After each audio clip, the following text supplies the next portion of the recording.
Hi friends, welcome to Surya NEET academy Salem. இப்போ ரீசெண்டாக நம்ம நேஷனல் மெடிக்கல் கமிஷன் வந்து பிடபிள்யூபி ஸ்டூடெண்ட்ஸ்க்கு ஒரு முக்கியமான சர்க்குலர்ஸ் வந்து அமைச்சிருக்காங்க. அதை என்னன்னா இந்த வீடியோவில் பார்க்க போகிறோம். ஓகேங்களா? முதல்ல என்னன்னு சொன்னால், நம்ம பர்சன் வித் பெஞ்ச்மார்க் டிசபிலிட்டிஸ் அந்த ஸ்டூடெண்ட்ஸு யூடிஐடி கார்டு அப்படின்னு சொல்லிட்டு அவங்க உடம்புல என்ன குறைபாடு இருக்கு, டிசபிலிட்டி அது 40% மேல இருந்துச்சு அப்படின்னு சொன்னா அந்த ஐடி கார்டு வந்து இஷ்யூ பண்ணுவாங்க. அது மூலியமா மட்டுமே முதல்ல என்ன இருந்துச்சு அப்படின்னா மெடிக்கல் சீட்டுக்கு வந்து ரெஃபரன்ஸ் கொடுக்குற மாதிரி இருந்துச்சு. அதுவே ஒரு முக்கியமான தகுதியா எடுத்து பண்ணிட்டு இருந்தாங்க. பட் அதுக்கப்புறம் என்ன கொண்டு வந்துட்டாங்க அப்படின்னா, இல்ல அதுக்குன்னு சொல்லி ஒரு சர்டிபிகேட் வேணும், டிசபிலிட்டி சர்டிபிகேட் வேணும் அப்படின்னு சொல்லிட்டு புதுசா வந்து இன்ட்ரடியூஸ் பண்ணாங்க. அதை பத்தி தான் இந்த ஒரு நோட்டிபிகேஷன் நமக்கு சொல்லுது. ஓகேங்களா? ஃபர்ஸ்ட் விஷயம் நமக்கு தெரிஞ்சதுதான், பிடபிள்யூடி கேண்டிடேட்டுக்கு வந்துட்டு 40% மேல அவங்களுக்கு டிசபிலிட்டிஸ் இருக்கணும். இது முதல் விஷயம், அதுல அவங்க தெரியப்படுத்துறாங்க.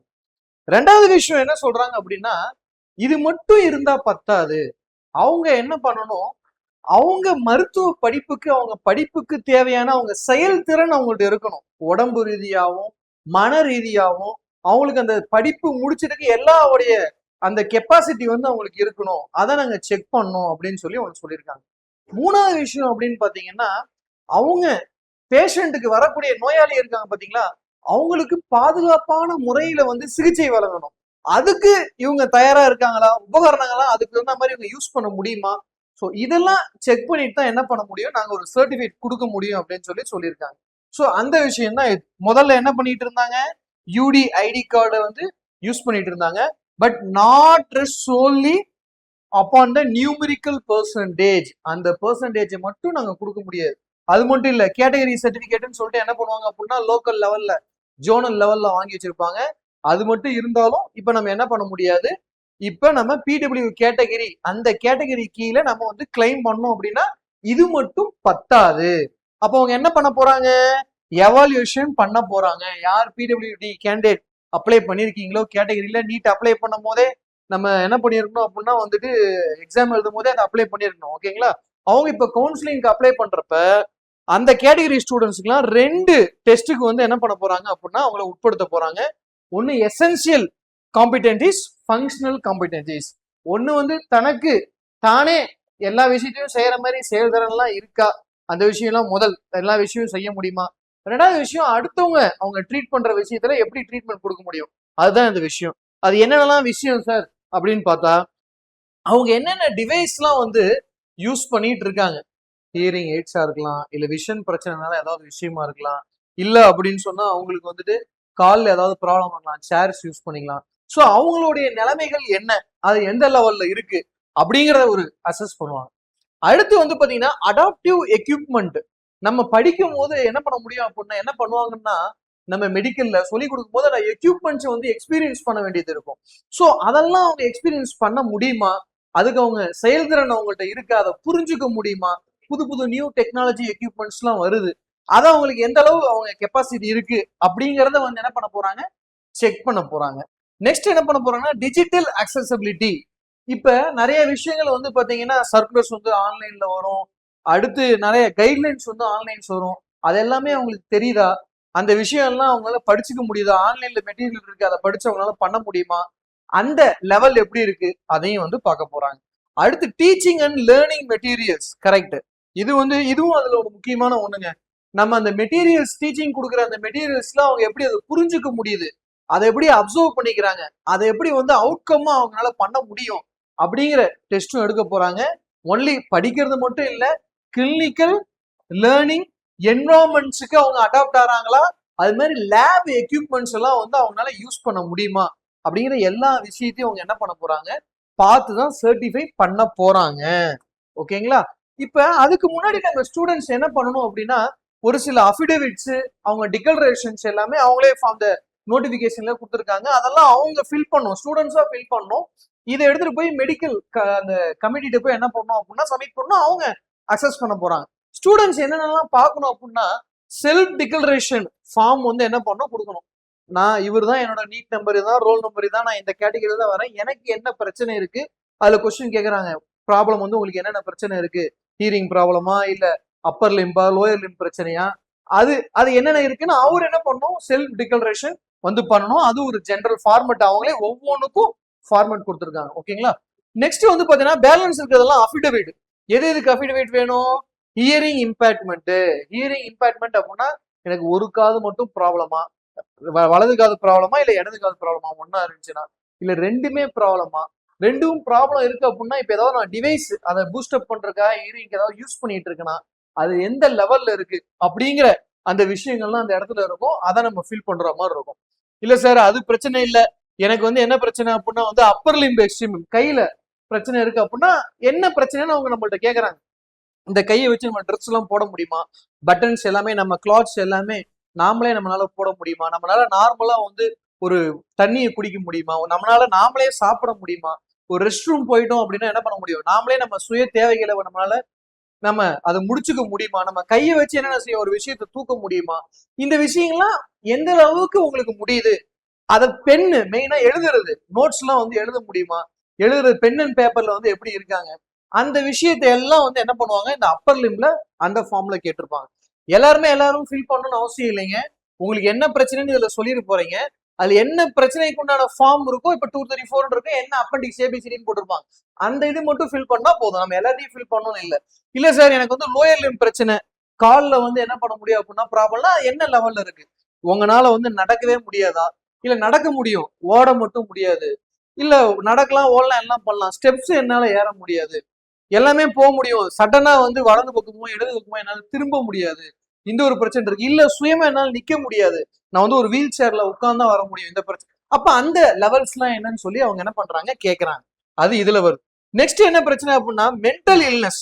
மென்டல் இல்னஸ் அப்படின்னு சொன்னா புரிஞ்சிக்கக்கூடிய திறன் நம்மள்ட்ட எவ்வளவு இருக்கு. ஒருத்தவங்க ஒரு விஷயம் சொன்னாங்கன்னா அந்த விஷயம் நம்ம புரிஞ்சுக்கிட்டு அதுக்கு தெரிஞ்ச கரெக்டான ஆன்சரை நம்ம அவங்களுக்கு வந்து ரீப்ளே பண்ண முடியுதா, நம்ம வந்து ஒரு சில விஷயத்துக்கு வந்து நாமளா டிசிஷன் எடுக்கணும், அப்ப அந்த டிசிஷன் எல்லாம் நம்மளால எடுக்க முடியுதா, ஆட்டிசம் பிரச்சனை இருந்துச்சு அப்படின்னா எந்த லெவல்ல இருக்கு, செல்ஃபா நம்ம எந்த அளவுக்கு புரிஞ்சுக்கிறோம், ஒரு சில விஷயத்துல செல்ஃப் லேர்னிங் எல்லாம் பண்ண முடியுதா, அந்த விஷயம் நமக்கு ஏதாவது ப்ராப்ளம் இருந்துச்சுன்னா நம்மள்ட்ட ஒரு டிக்ளரேஷன் கேட்டு ஒரு அஃபிடவிட் கேட்கறாங்க செக் பண்றதுக்கு முன்னாடி.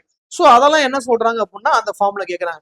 இல்ல சார் விஷுவல் எனக்கு ப்ராப்ளமா இருக்கு, அதாவது எனக்கு ஒரு ஃபர்ஸ்ட் ரைட் கையில ஐல பிரச்சனை, லெஃப்ட் ஐல பிரச்சனை, ரெண்டுமே பிரச்சனை, ரெண்டுமே சுத்தமா போயிடுச்சுன்னா ஒரு சில எய்டு வச்சு அதை நான் பூஸ்டப் பண்ணியிருக்கேன் அப்படிங்கிற மாதிரி பக்கத்துல இருக்கிறது பார்க்க முடியும், தூரத்தை மட்டும் தெரியல அப்படின்னு எந்தெந்த லெவல் எல்லாம் இருக்கோ அதை நம்ம ஒரு அஃபிடவிட் வாங்க வேண்டியதா இருக்கு. இதில் நம்ம எந்த கேட்டகரியில இருக்கோமோ இல்ல ஒண்ணுக்கு மேற்பட்ட கேட்டகரி இருந்துச்சுன்னா அந்த ஃபார்ம்ஸ் மட்டும் ஃபில் பண்ணணும், செல்ஃப் டிக்ளரேஷன் கம்பல்சரி பண்ணணும்.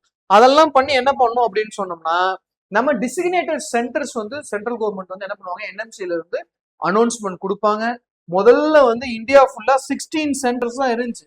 நம்ம போய் நேரா போய் அங்க வந்து பிசிக்கலா போய் நம்மளை செக் பண்ணுவாங்க. அதை நம்மளை செக் பண்றதுக்கு வந்து யூடிஐடி கார்டு வச்சிருப்போம், அதுவும் எடுத்துட்டு போகணும், நீட் அப்ளிகேஷன் நம்பர் எல்லாமே வச்சிருப்போம், எல்லாத்தையும் எடுத்துட்டு போயிட நேரா போறோம், என்னென்ன இருக்கோ எல்லாத்தையும் ஒரு டாக்குமெண்ட்ஸ் எல்லாமே எடுத்துட்டு போயிடணும். அவங்க கேட்டா திருப்பி வந்து நம்மளால எடுத்துக்க முடியாது. ஸோ எல்லாத்தையும் நம்ம எடுத்துட்டு போயிட்டோம் அப்படின்னா அதை மட்டும் பார்த்து சர்டிஃபைட் பண்ணாம நம்மளையும் மேல சொன்ன விஷயத்தெல்லாம் நம்மளை செக் பண்ணிட்டு சர்டிஃபைட் தருவாங்க.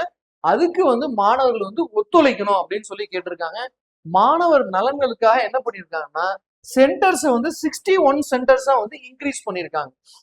ஒவ்வொரு சென்டர் ஸ்டேட்லயும் எந்தெந்த சென்டர்ஸ் இருக்குன்னு பின்னாடி நாங்க அறிவிப்பு சொல்லுவோம். இந்தந்த சென்டருக்கு நேரா போய் நீங்க என்ன பண்ணலாம், நீங்க வெரிஃபை பண்ணி உங்க சர்டிபிகேட்டை வாங்கிக்கலாம் அப்படின்னு சொல்றாங்க. இது எதுக்கு அப்படின்னா காமன் நோட்டிபிகேஷன் அப்படின்னா ஒரே இந்தியா ஃபுல்லா ஒரே மாதிரி எப்படி நீட் எக்ஸாம் நடக்கிற மாதிரி ஒரே மாதிரி நம்ம வந்து அக்சஸ் பண்ணோம், அவங்க வந்து எவாலுவேஷன் மெத்தட்லாம் ஒரே மாதிரி பண்ணி அவங்க வந்து செலக்ட் பண்ணும் பிடபிள்யூ கேண்டிடேட்டை அப்படின்னு சொல்லி அவங்க பாக்குறாங்க. இதுக்கு முன்னாடி வந்து டிசபிலிட்டி சர்டிபிகேட் அப்படின்னு சொல்லிட்டு இருந்தாங்க. பட் இதுக்கப்புறம் அதுக்கு பேர் என்ன அப்படின்னா எலிஜிபிலிட்டி சர்டிபிகேட்னு சொல்லி மாத்திருக்காங்க. அந்த சர்டிபிகேட் பேர் எலிஜிபிலிட்டி சர்டிபிகேட். என்னதான் UDID card zonal ID card வச்சிருந்தாலும் இந்த எலிஜிபிலிட்டி சர்டிபிகேட் இருந்தா தான் நம்மனால எம்பிபிஎஸ் சீட்டுக்கு வந்து பிடபிள்யூபிடி அந்த கேட்டகரி கீழே கிளைம் பண்ண முடியும். ஓகேங்களா, இதை முதல்ல நம்ம மனசுல வச்சுக்கணுங்க. ஸோ நெக்ஸ்ட் கவர்மெண்ட் ஒன்னும் இனிஷியேட்டிவ் எடுத்திருக்காங்க. எதுக்கு அப்படின்னு சொன்னா நம்ம கட் ஆஃப் எவ்வளவு சார், இவ்வளவு நிறைய ரெஸ்ட்ரிக்ஷன் எல்லாம் சொல்றீங்களே நமக்கு கிடைக்குமா அப்படின்லாம் இல்லை. இந்த விஷயம் வைக்கிறதே டிஸ்குவாலிபிகேஷனுக்காக வைக்கல, உங்களை எந்த லெவல் இருக்குன்னு பார்த்துட்டு எப்படி அது ஓகே. நிறைய பேர் வந்து ஒன்னும் நம்மளால முடியாது, டாக்டர் ஆக முடியாது, நமக்கு எல்லாம் தெரியாது, நம்மளால இதெல்லாம் பண்ண முடியுமா அப்படின்னு தாழ்வு மனப்பான்மையில் இருக்காம மக்கள் வந்து என்னாலையும் முடியும், நீங்க அதுக்கு இருக்கு அப்படிங்கறத செக் பண்ணி டாக்டர்ஸ் சொல்ல போறாங்க. அந்த எக்ஸாம் எழுதின கேண்டிடேட் எல்லாமே அதை நம்ம செக் பண்ணிட்டோம் அப்படின்னா, ஏன் அப்படின்னா ப்ரீவியஸ் இயர் கட் ஆஃப்லாம் வந்து பாத்தீங்கன்னா பிடபிள்யூடி கேண்டிடேட்டுக்கு ஃபில்லே ஆக மாட்டேங்குது. கவர்மெண்ட் கோட்டாலேயே சீட் ஃபில் ஆகாம அந்த சீட்ஸ் எல்லாம் ஓப்பன் கேட்டகரிக்கு என்ன பண்றாங்க, சேஞ்ச் பண்றாங்க. அப்ப என்ன மீனிங் இதுல நம்ம புரிஞ்சுக்கிறதுனா, நம்ம எக்ஸாம்ல பாஸ் ஆனா போதும் நமக்கு ஒரு கவர்மெண்ட் காலேஜ் கிடைச்சிரும், சர்டிபிகேட் எலிஜிபிள் சர்டிபிகேட் இருந்துச்சு அப்படிங்கறது புரிஞ்சுக்க முடியுது. நிறைய இடம் வருஷம் வருஷம் காலியா தான் போகுது. ஸோ கட் ஆஃபை பத்தி நீங்க கவலைப்பட வேண்டியது இல்லை. நீங்க இப்ப மெயினா யோசிக்க வேண்டியது சர்டிபிகேட்டை வாங்குறதுக்கு என்னெல்லாம் பண்ண வேண்டியது இருக்கு அப்படிங்கறத நம்ம மெயினா பார்க்கணும். ஓகேங்களா? அப்ப சுப்ரீம் கோர்ட் என்ன பண்றாங்க அப்படின்னா 2016 ஆக்ட்ல அதை வச்சு என்ன பண்றாங்கன்னா, நம்ம ஒரு ப்ரீவியஸ் வீக்ல வந்து அவங்க ஒரு டைரக்ஷன் தராங்க. ஹானரபிள் சுப்ரீம் கோர்ட் ஒரு டைரக்ஷன் தராங்க. என்ன அப்படின்னு சொன்னா, ஒரு இன்ஸ்டிடியூஷன்லயே என்ன பண்ணும் நீங்க அப்படின்னு சொன்னா, தனியா வந்து என்ன பண்ணும், ஒரு போர்டு, அசஸ்மெண்ட் போர்டு வந்து கிரியேட் பண்ணும். பிடபிள்யூடி கேண்டிடேட்டுக்கே தனியா ஒரு அசஸ்மெண்ட் போர்டு இருக்கணும். அந்த போர்டு மெம்பர்ஸ் எல்லாம் யாரு, வெப்சைட்ல போடணும், நோட்டீஸ் போர்ட்ல போடணும். அது என்னென்ன மெடிக்கல் கமிஷன்ல இருந்து, இல்ல அந்தந்த ஸ்டேட் கமிஷன்ல இருந்து, இல்ல நம்ம கோர்ட்ல இருந்து என்னென்ன அது சம்பந்தமா, அந்த பிடபிள்யூடி சம்பந்தமா வந்து நோட்டிபிகேஷன் எல்லாம் வருதோ எல்லாத்தையும் அப்டேட் பண்ணிட்டே இருக்கணும். வெப்சைட்லயும் அப்டேட் பண்ணணும், நோட்டீஸ் போர்ட்லயும் பண்ணணும். அவங்க யார் யாரெல்லாம் மெம்பரு, அதை ஈஸியா அந்த மெம்பர் எதுவும் பிரச்சனை அப்படின்னா பசங்க வந்து அந்த மெம்பரை வந்து அவங்க கான்டாக்ட் பண்ற டீடைல்ஸ் எல்லாமே அதுல இருக்கணும் அப்படின்னு சொல்லியிருக்காங்க. மேலும் அவங்க என்ன பண்ணணும் அப்படின்னா, பேரியர் ஃப்ரீ அக்சஸ், அவங்களுக்கு வந்து இன்ஸ்டிடியூஷன்ல எல்லா பக்கமும் போறதுக்காக அவங்களுடைய எந்த இதுல பிரச்சனை இருக்கோ அந்த ஃபெசிலிட்டி எல்லாம் இருக்கணும். அகாமடேஷனா இருந்தாலும், இல்ல அவங்களுக்கு வந்து ஒரு ரேம்ப் போறதா இருந்தாலும், இன்ஸ்டிடியூஷன்ல எல்லா ஃபெசிலிட்டி எல்லா ஸ்டூடெண்ட்ஸும் எப்படி யூஸ் பண்ண முடியுதோ அவங்களும் அதை யூஸ் பண்ணணும். அப்படிங்கிறது தகுந்த மாதிரி அந்த எல்லா இடத்துலயும் அக்சஸ் பண்ற மாதிரி அவங்களுக்கு வந்து கேம்பஸ் வந்து மாத்தணும்னு சொல்லியிருக்காங்க. இதுல வந்து ஏதாவது ப்ராப்ளம் இருந்துச்சு அப்படின்னா ஸ்டூடெண்ட்ஸ் வந்து நான் வந்து தேடக்கூடாது, நான் எங்க போய் சொல்றது அப்படின்னு இல்லாம டைரக்டா வந்து இவங்கள்ட்ட தான் கம்ப்ளைண்ட் பண்ணா அது சரியாகும் அப்படிங்கிற மாதிரி உங்க இன்ஸ்டிடியூஷன்ஸ் எல்லாம் நீங்க என்ன பண்ணிக்கங்க, நீங்க வந்து ரெடியா வச்சுக்கங்க. அட்மிஷன் ஆக போறதுக்கு முன்னாடி கரெக்டா இருக்கணும்னு சொல்லி என்ன பண்றாங்க, கைடன்ஸ் வந்து என்ன பண்றாங்க, என்எம்சி வந்து கைடன்ஸ் கொடுக்குறாங்க. எந்த டைரக்ஷன்ல, சுப்ரீம் கோர்ட் வந்து இந்த ஆக்டோட டைரக்ஷன்ல அவங்க சொன்னதுனால அதை வச்சு இவங்க ஒரு கைடன்ஸ் வந்து கொடுக்குறாங்க. ஓகேங்களா? ஸோ இதுதான் இந்த பிடபிள்யூ கேண்டிடேட் பத்தி வீடியோ. நம்ம சூர்யா நீட் அகாடமில வந்து பாத்தீங்க அப்படின்னு சொன்னா, நம்ம லாஸ்ட் இயர்ல 595 ஸ்டூடெண்ட் ஸ்கோர் பண்ணியிருக்காரு. தர்ணேஷ்ங்கிற ஸ்டூடெண்ட் 720க்கு. இவர் வந்து ஒரு சிபிஎஸ்இ ஸ்டூடெண்ட்லாம் இல்ல, நம்ம சேலம் மாடல் கவர்மெண்ட் ஸ்கூல்ல தான் படிச்சாரு, கவர்மெண்ட் மாடல் ஸ்கூல்ல. ஏன்னா சிபிஎஸ்இ படிச்சாதான் முடியும், நம்ம மாடல் நம்ம கவர்மெண்ட் ஸ்கூல்ல படிச்சா கிராக் பண்ண முடியாதுன்னு சொல்றாங்களா, அதுக்காக நான் சொல்றேன். நான் அது இல்லாம 2 வருஷம் 3 வருஷம் படிச்சாதான் முடியும். ஒரே ஒரு வருஷம் 12th முடிச்சுட்டு நம்ம சூர்யா நீட் அகாடமி முடிச்சாரு. நம்ம என்ன பண்ணிட்டாரு, ஸ்டேட் ஃபர்ஸ்ட் 7.5 கேட்டகரிக்கு வர்றதுக்கு வந்து ஹையஸ்ட் பாசிபிள் இருக்கு. அபிஷியல் ரேங்க் லிஸ்ட்டுக்காக என்ன பண்ணிட்டு இருக்கோம், வெயிட் பண்ணிட்டு இருக்கோம். இவருக்கு என்ன ஃபேக்கல்ட்டி எடுத்தாங்களோ அதே டீம் இப்பயும் இருக்காங்க. டெமோ கிளாஸ் வேணும் அப்படின்னா நீங்களே கூட டிஸ்கிரிப்ஷன் கொடுக்குறோம், நீங்க அதுலயே வந்து டெமோ கிளாஸஸ் எல்லாம் பாத்துக்கலாம். நம்ம அட்மிஷன் உங்களுக்கு இதுல டீடைல்ஸ் வேணும் அப்படின்னா இங்க ஸ்கிரீன்ல 3 நம்பருக்கு வந்து 9025208403 நம்பருக்கு கால் பண்ணலாம். இல்லைன்னா டிஸ்கிரிப்ஷன்ல உங்களுக்கு என்ன பண்றோம் அப்படின்னு சொன்னா ஒரு கூகுள் ஃபார்ம் லிங்க் போடுறோம், அதுலயே நீங்க என்ன பண்ணலாம், டீடைல் ஃபில் பண்ணீங்கன்னா எங்க டீம் வந்து உங்களைய காண்டாக்ட் பண்ணுவாங்க. வேற ஒரு வீடியோல உங்களை நம்ம சந்திப்போம். நம்ம சூர்யா நீட் அகாடமி சேனலை வந்து லைக் பண்ணி, ஷேர் பண்ணி, சப்ஸ்கிரைப் பண்ணுங்க. இதை ஹைப்பும் பண்ணுங்க. Thank you friends.